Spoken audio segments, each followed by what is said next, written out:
র্যাবের একটা ব্যাটালিয়ন আমাকে প্রোটোকল দিয়ে নিয়ে আসছে, কত লক্ষ মানুষকে ঠেলে লাঠি চার্জ করে রক্তাক্ত করে যে আমাকে আনা লাগছে, এটা বোঝানোর মতো না যদি আপনারা না দেখতে পেতেন। পেকুয়ার ভাইয়েরা, তোমরা আজকে ইতিহাস গড়েছ।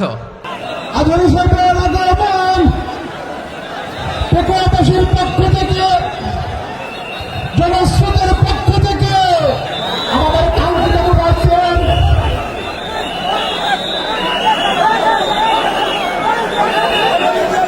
আমরা দৃষ্টি আকর্ষণ করতেছি আমাদের যে এলইডি রয়েছে, আপনারা এলইডি কাছাকাছি দেখতেছেন, আপনারা এলইডির পাশ থেকে চলে যান। এলইডি যদি কোনো এলইডি স্টার্ট হয়ে যায় আলোচনা শুনতে কষ্ট হবে। সাংবাদিক বন্ধুগণ, প্রশাসনিক কাজে নিয়োজিত আইন শৃঙ্খলা বাহিনীর